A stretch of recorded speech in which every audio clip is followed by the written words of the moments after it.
The horseshoe magnet. The Arc de Triomphe. Yes, one of the most powerful electromagnets ever constructed.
Welcome to the future. Except it's the past. The future came and went, and we missed it.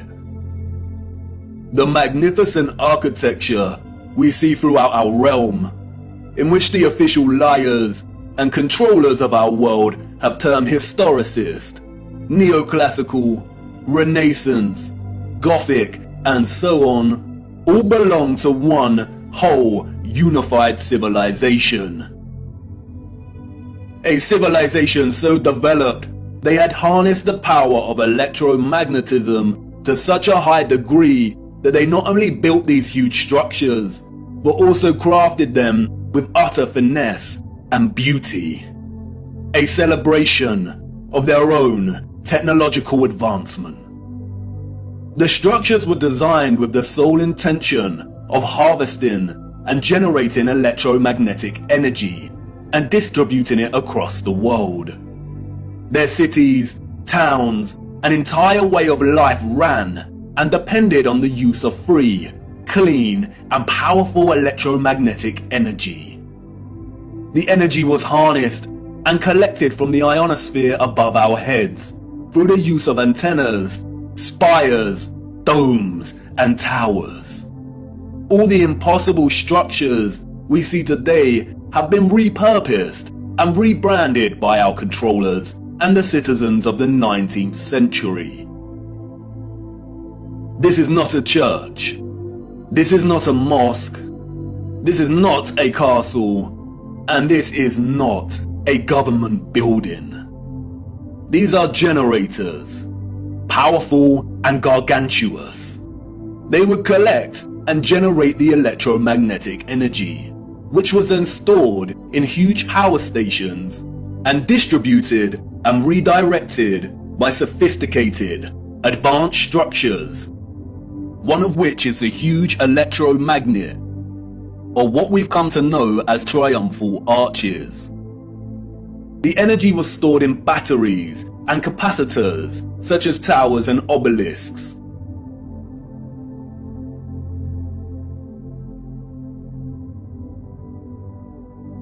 All cities were constructed across our realm in the form of one big, interconnected power grid, much like a huge computer motherboard. I already know what you're thinking. What? He's finally lost it. He had us with flat Earth, but this is just too much. I know. The backup programming is kicking in. But before you turn away to leave and cast aside your muddy boots, let me show you how it worked. As you know, we live on a flat stationary plane. At the center is a source of magnetism at the North Pole, and directly above this is Polaris, fixed at the central and highest point of a wondrous crystalline dome firmament. Beneath the firmament, different layers of atmosphere exist at different heights. The ionosphere starts at about 30 miles above Earth. It includes a thermosphere and the mesosphere. The ionosphere is an electrical atmosphere that is ionized by the sun's electromagnetism. It also forms the inner edge of the magnetosphere. I know, a lot of big words and abstract concepts, but you are familiar with this process and have been witness to it every day for the entirety of your lives. As you can see, the vials here contain molecular gases that are present in the atmosphere above us. When an electromagnetic source, such as a Tesla coil, is applied within close proximity of these gases, the coil's magnetic field ionizes or charges these gases, and the result is phosphorescent plasma. The gases become colorized. This is why our sky is primarily blue, because the sun's electromagnetic presence ionizes the atmosphere, and the result is colored plasma. When the sun is entering or exiting our region, or what the liars of the world call sunrise and sunset, we see a variety of color gradients due to its distance from the ionosphere above us. When the sun is no longer journeying above our region, the sky loses its color and we can see the stars in the firmament beyond. Although the official scientists designate the ionosphere as an atmospheric layer, it is actually an ethereal layer. Ether is the fabric or element that carries electromagnetism. It connects everything in our realm. It is the fabric that makes the sun and moon and their concentric journey above our disk possible in the first place. Ether is the mysterious fifth element. It connects everything electromagnetically through vibrational energy. It is the glue, the web, the driving force behind absolutely everything. The four other elements, air, fire, water, and earth, only exist because of the ether. They are expressions of ether's vibrations. Cymatics is a good example of ether's presence. The frequencies fed through the Chladni plate make the sand or salt form precise and complex geometric shapes. The higher the frequency, the more complex the geometric pattern. But what is the conduit that takes the frequency's vibrations and allows the sand to take such shape? That is the ether at work. That's why we see fruits and vegetables that closely resemble cymatic patterns. It is the ether at work. All matter is ethereal, and the shape and form of that matter are different expressions of the ether, determined by frequency and vibration. Ether is the bridge between electromagnetic frequency and vibrational energy and the form of matter itself. You could call it the Holy Spirit of God. The historical and scientific discourse of ether is a deliberately manipulated one. The enemy introduced the truth only to discredit and subsequently bury it. Some of the alleged figures of the past have written on ether. The so-called Aristotle called it the fifth element. James Clerk Maxwell, the so-called father of electromagnetism, spoke of the ether, stating, "In several parts of this treatise, an attempt has been made to explain electromagnetic phenomena by means of mechanical action, transmitted from one body to another by means of a medium occupying the space between them."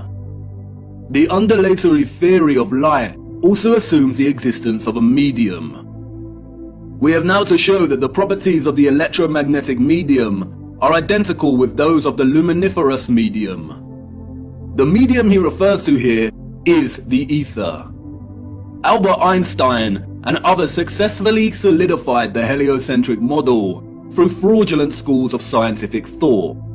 But even Einstein could not deny the presence of ether. According to the general theory of relativity, space is endowed with physical qualities. In this sense, therefore, there exists an ether. According to the general theory of relativity, space without ether is unthinkable. For in such space there would not only be no propagation of light, but also no possibility of existence for the standards of space and time, measuring rods and clocks, nor therefore any space-time intervals in the physical sense. Even contemporary scientists, under the spell of heliocentrism, admit it is nonsensical to deny ether's existence. Today, the vacuum is recognized as a rich physical medium. A general theory of the vacuum is thus a theory of everything, a universal theory. It would be appropriate to call the vacuum ether once again. Returning to the ethereal ionosphere. As I said, this layer of ether above our heads is a constant sea of electromagnetism, and is responsible for the colored plasma above that we call the sky. The source of its electromagnetism is the sun. It is because of this ionized layer that we get ionospheric lightning in the form of sprites, which in turn influence the thunderstorms below. An ion is a particle, atom, or molecule with a net electrical charge. Electricity is a continuous flow of ions. The electrolytes in our body are ionized. Everything is connected by electromagnetism and the ether. Our highly developed and sophisticated historical ancestors not only understood the workings of the ionosphere and the ether, but they had developed methods to masterfully harvest it as a fuel to power the entire Earth. And while the exact process by which they were able to extract the ether is deliberately hidden from us and remains unknown, the structural remains that humanity has since repurposed and reused as architecture offer us many clues as to how it all worked. The evidence is everywhere for those with eyes to see. And once you see it, it becomes so glaringly obvious that you'll kick yourself for never noticing in the first place. The matter is very complex, and it would take time to really flesh out. So for now, let's have a closer look at some of these structures, and I will introduce some basic concepts. As we continue our journey, we will explore everything in more detail. We see them everywhere. On top of all these magnificent structures, towers, spires, and pinnacles that rise into piercing antennas. It was through these complex antennas that the ether was harvested.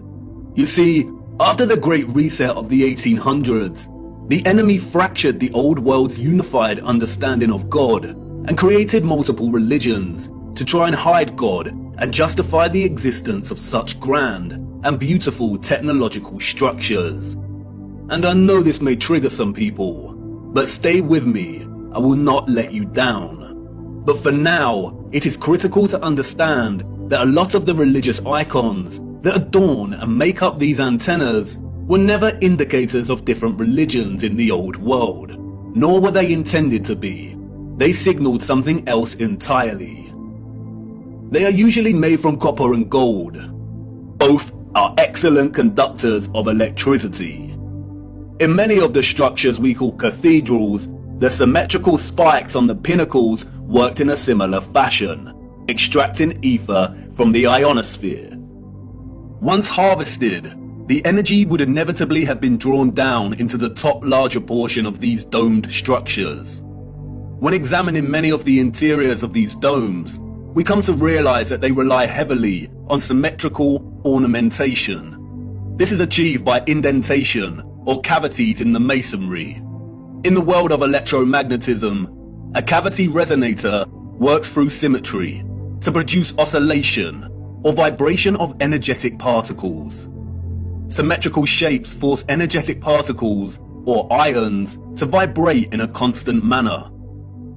Is this why we see perfect symmetrical ornamentation within the ceiling of many domed structures? It no doubt sounds absurd, but the majority of these structures also feature a smaller type of cavity resonator, or what is more appropriately termed cavity magnetrons, that offer some clarity as to the real function of these structures. A cavity magnetron is a high-powered vacuum tube that generates microwaves using the interaction of a stream of ions with a magnetic field while in the cavity resonator. A magnetron operates through a hollowed, symmetrical vacuum.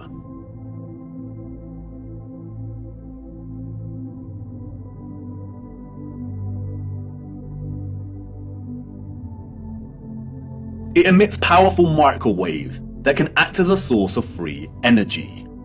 If you break the symmetry or close the vacuum, it no longer functions. But can you see the resemblance? These structures were never intended to hold glass within them. The controllers added the stained glass to the rose windows to shut off the magnetron's function. They closed out instruments of free energy. And they are everywhere in these structures.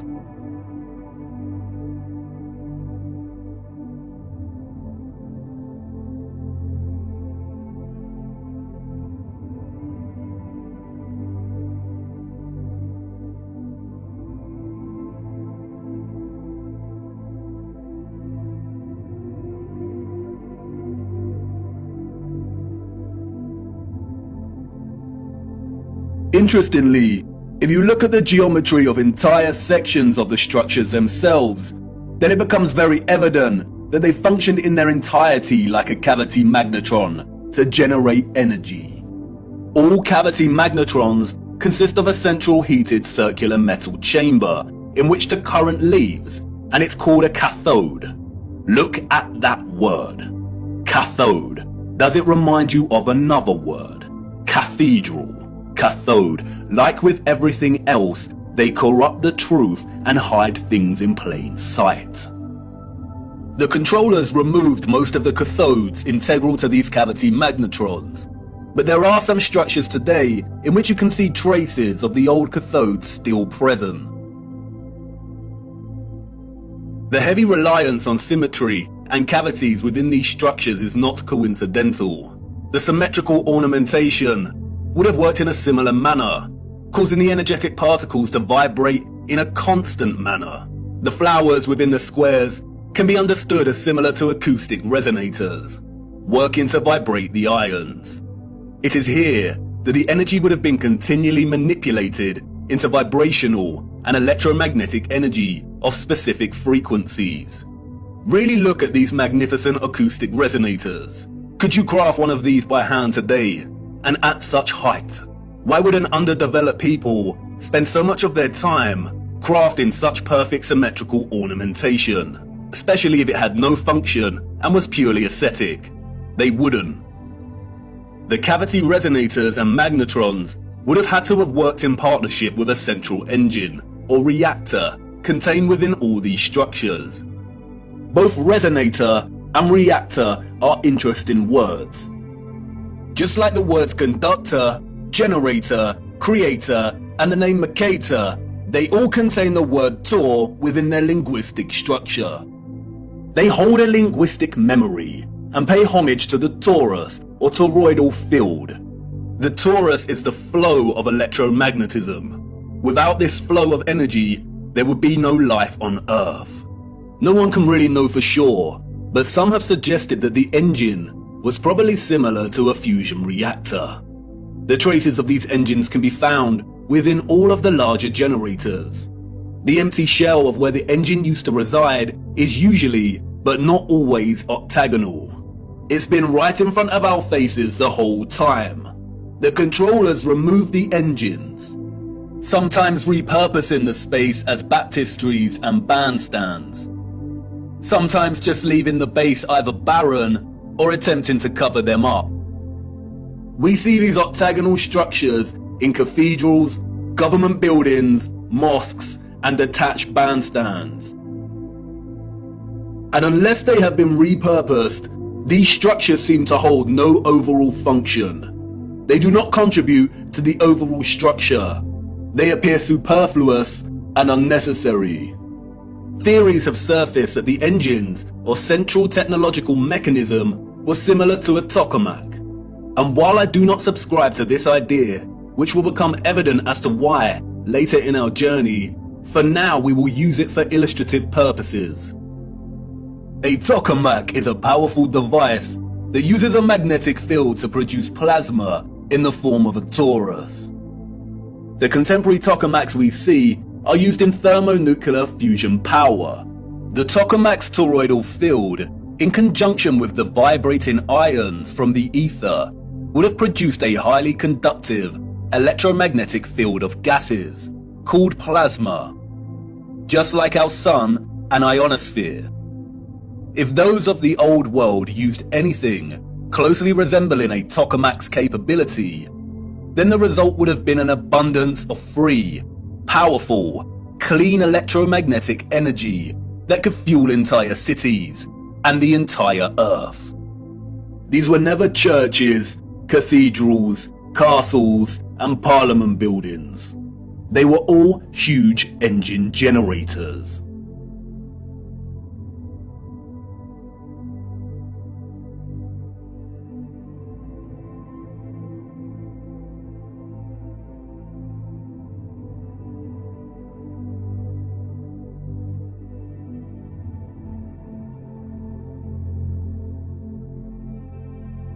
The controllers invented labels and terms such as Renaissance, Greco-Roman, and so on to describe the style of these structures. But as you can see, all these magnificent, impossible structures all share the same fundamental structural principles and design, despite location, time period, and cultures. And this is because they were created with the sole purpose of generating energy. And just because these structures were never used for prayer and worship does not mean they were not holy sites. The civilizations of the past had a relationship with the Source and the Holy Spirit, or the ether, like no other. And they paid homage, reverence, and thanks to it by constructing their generators with such splendor and beauty.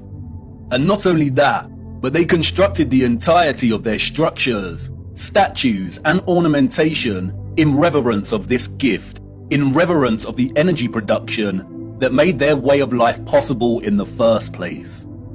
The laurel wreath, which the satanic controllers have corrupted in their appropriation of the symbol and redesignation of it to represent Apollo and Lucifer, is in fact a toroidal coil. And we see the toroidal coil throughout the old world's infrastructure, as simultaneously having both a function and a celebration of this function. Electromagnetic coils are electrical conductors. They are used in applications where electric current interacts with a magnetic field.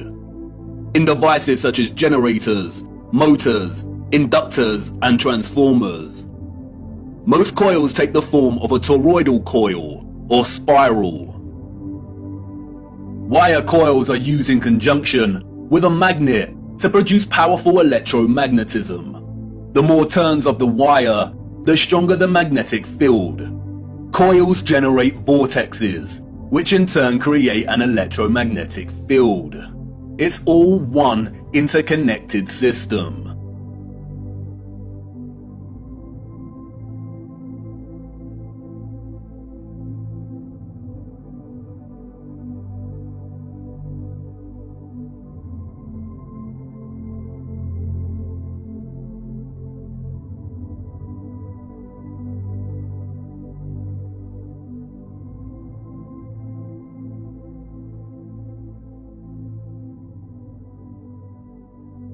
And we see it everywhere.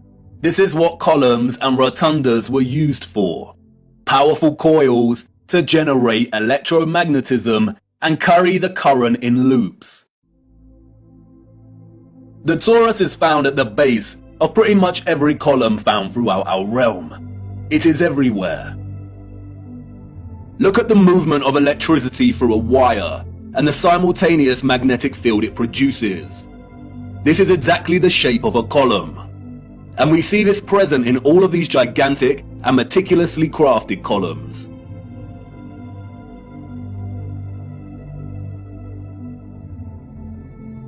This is why we see the magnetic field represented at the top of a lot of columns.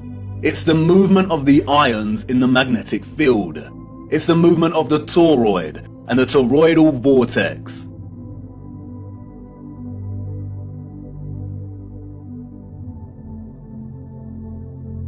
As you saw, coils of copper wire are essential in electrifying the magnet.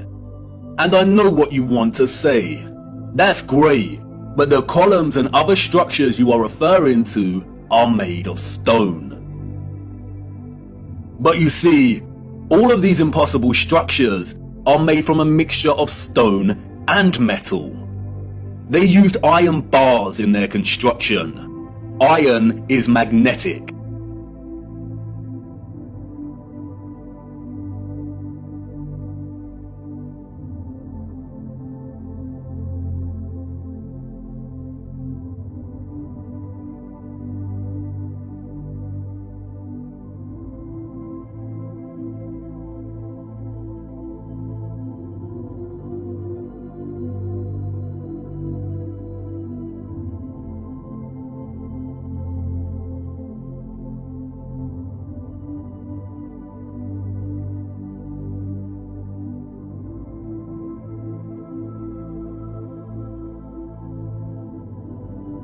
These iron rods run throughout the stone infrastructure and are complemented with copper and gold roofing. Copper and gold are strong conductors of electricity.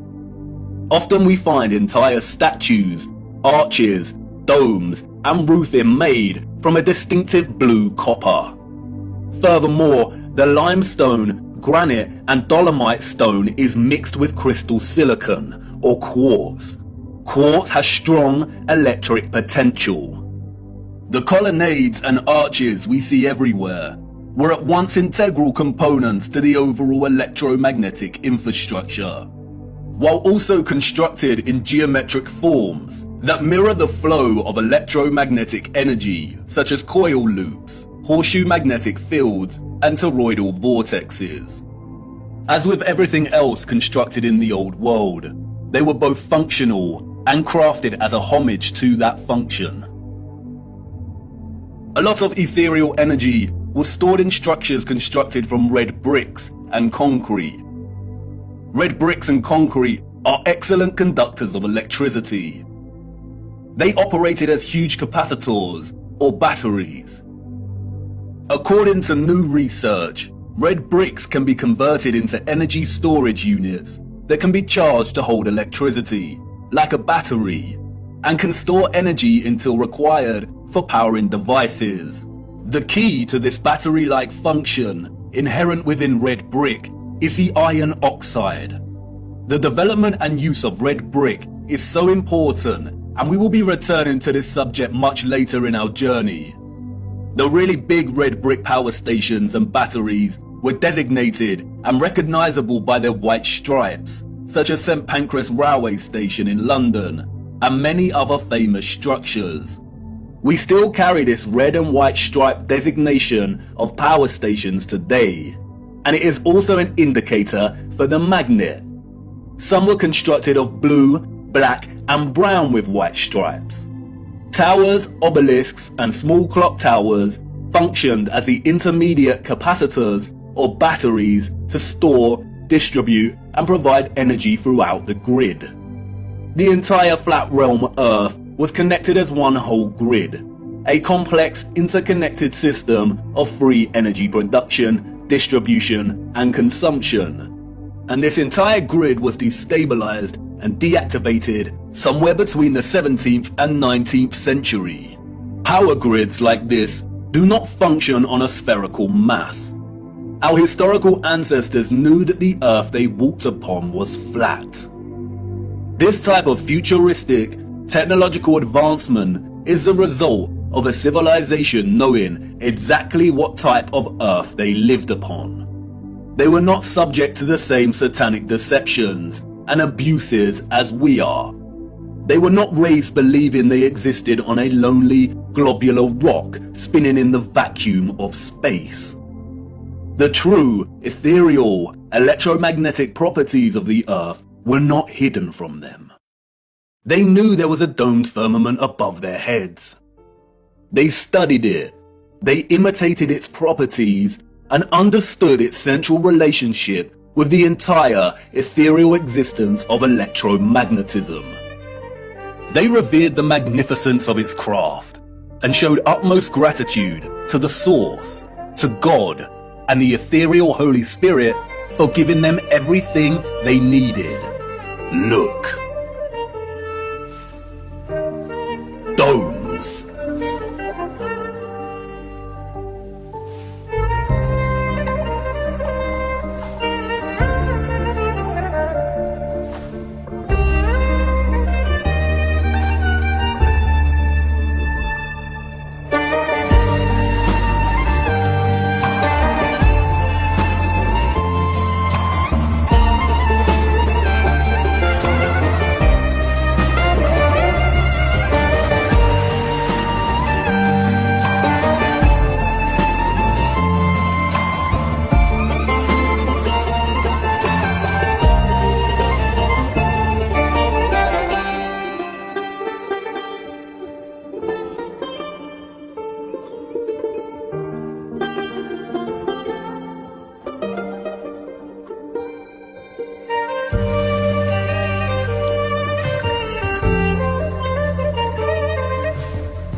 Have you seen anything as overwhelmingly exquisite as this before?